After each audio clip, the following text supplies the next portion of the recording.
ក្នុងវីដេអូនេះខ្ញុំនឹងបង្ហាញអ្នកទាំងអស់គ្នាពីរបៀបដាក់តារាងឯកសារយោងឬក៏ឯកសារពិគ្រោះ list of references ឧទាហរណ៍ថាខ្ញុំមានឯកសារមួយនេះវាជាប្រភេទ journal article ហើយខ្ញុំចង់ដាក់វានៅក្នុង list of references របស់ខ្ញុំចាំមកយើងចង់ធ្វើវានៅក្នុង Microsoft Word ចឹងយើងអាចបើក Microsoft Word មក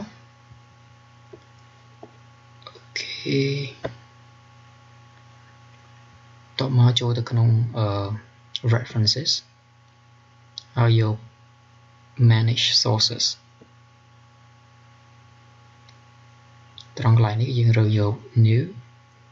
ដើម្បីបង្កើត source ថ្មីហើយ type of source នេះគឺជាប្រភេទរបស់ប្រភេទនៃឯកសារដែលយើងចង់ដាក់នៅក្នុង list of references ចឹងដោយសារតែឯកសារនេះវាជា journal article ចឹងខ្ញុំជ្រើសរើសយក journal article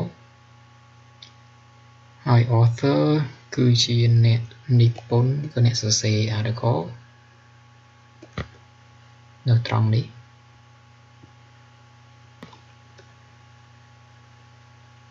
បើយើងអត់ដឹងថាគួរតែសរសេរតកូលមុនឬក៏ឈ្មោះមុនយើងអាចចូលទៅក្នុង edit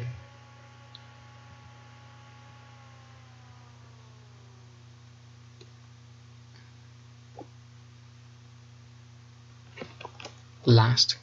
គឺជាតកូល Kursk first name Paul middle name A ហើយ add last name មួយទៀត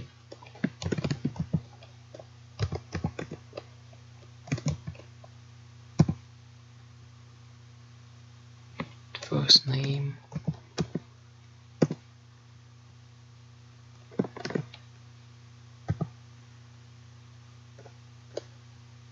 អូខេ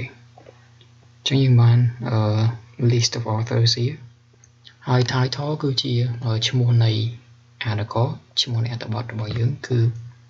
Facebook and academic performance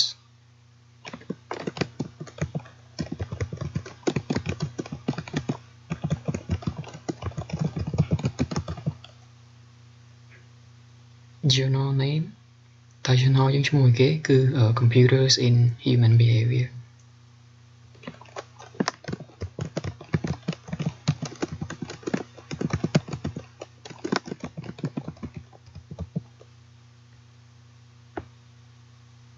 អូខេហើយ journal របស់យើងបោះពុម្ពនៅឆ្នាំណាអាចរកឃើញនៅទីនេះឆ្នាំ2010ហើយទំព័រយើងអាចមើលនៅលើនេះក៏បានឬក៏យើងអាចរាប់ទំព័រក៏បាននេះទំព័រ1238ចឹងទំព័រនេះគឺ1237រហូតដល់ចប់គឺ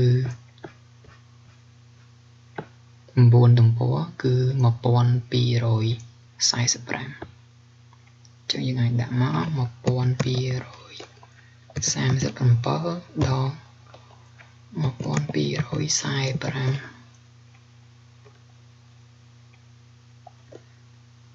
ហើយបន្តមកអូខេ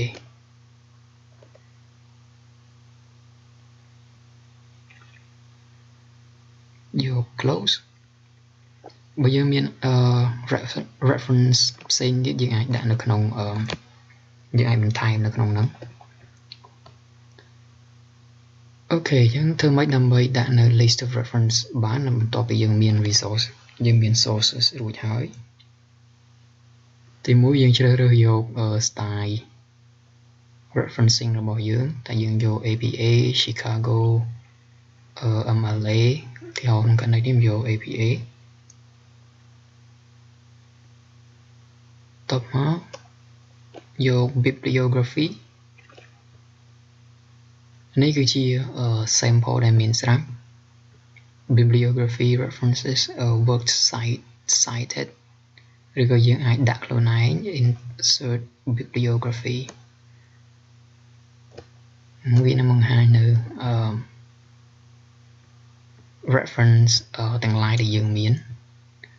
ក្នុងករណីនេះសារតែខ្ញុំមានតែ reference តែមួយអញ្ចឹងវាបង្ហាញតែមួយហើយបើសិនជាយើងចង់បាន in-text citation យើងអាចយក insert citation ហើយ click លើ reference ដែលយើងចង់ cite អូខេហើយឧទាហរណ៍យើងចង់ដូរពី APA ទៅ MLA អញ្ចឹងយើងគ្រាន់តែជ្រើសរើសយក MLA មកអញ្ចឹង reference ហើយនឹង in-text citation របស់យើងនឹងត្រូវបានផ្លាស់ប្ដូរទៅតាម style យើងចង់បានអូខេនេះគឺជារបៀបផ្សាយដោយប្រើ Microsoft Word បន្តមកទៀតខ្ញុំនឹងបង្ហាញអ្នកទាំងអស់គ្នាពីរបៀបផ្សាយដោយប្រើ Google Scholar ចឹងយើងអាចចូលទៅ scholar.google.com ហើយត្រង់កន្លែងនេះយើងវាយនៅឈ្មោះ article ដែលយើងចង់បានជា Facebook and academic performance ហើយយក search អូខេបន្តមកវានឹងបង្ហាញលទ្ធផលច្រើនដែលទាក់ទងជាមួយនឹង Facebook and academic performance ហើយយើងអាចផ្ទៀងផ្ទាត់អូខេនេះគឺជាឈ្មោះអ្នកនិពន្ធចំណែកថាឯកសារ journal article របស់យើងគឺមួយលើគេចឹងដើម្បី cite វាយើងអាចចូលទៅ click លើ cite ហើយជ្រើសរើសយកប្រភេទឬក៏ style យើងចង់បាន APA តមកយើងអាច copy ចូលមកក្នុង Microsoft Word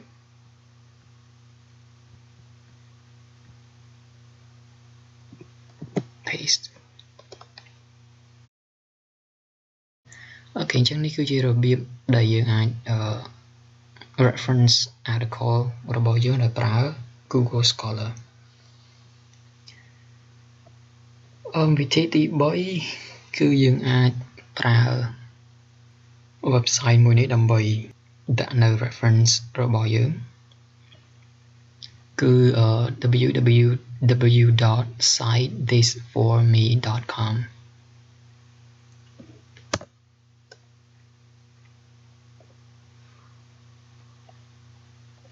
អូខេហើយបន្តមកយើងជ្រើសរើសយកប្រភេទឯកសារដែលយើងចង់ដាក់នៅក្នុង reference របស់យើងក្នុងករណីនេះគឺជា journal article ខ្ញុំយក journal article ត្រង់កន្លែង search គឺយើងអាច search នៅឈ្មោះយើងអាចវាយនៅឈ្មោះ article ដែលយើងចង់ដាក់ក្នុង reference ឬក៏យើងអាច enter a DOI DOI stands for Digital Object Identifier វាដូចជាលេខកូដមួយសម្រាប់ឯកសារមួយហើយនៅពេលដែលយើងដឹងលេខកូដហ្នឹងយើងអាចស្វែងរកទីតាំងរបស់ឯកសារមួយនោះនៅលើអ៊ីនធឺណិតបានអូខេឧទាហរណ៍ថាខ្ញុំចង់ enter a DOI នៅត្រង់នេះខ្ញុំចូលទៅ article របស់ខ្ញុំហើយស្វែងរក DOI របស់វាអូខេនេះគឺជា DOI របស់ឯកសារចឹងយើងអាច copy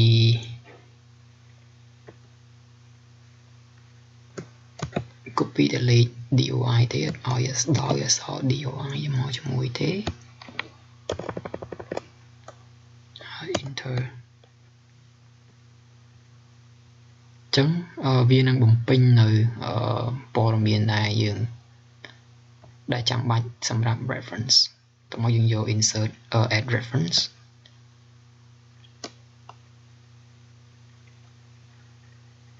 នេះគឺជា in-text citation ហើយនេះគឺជា bibliography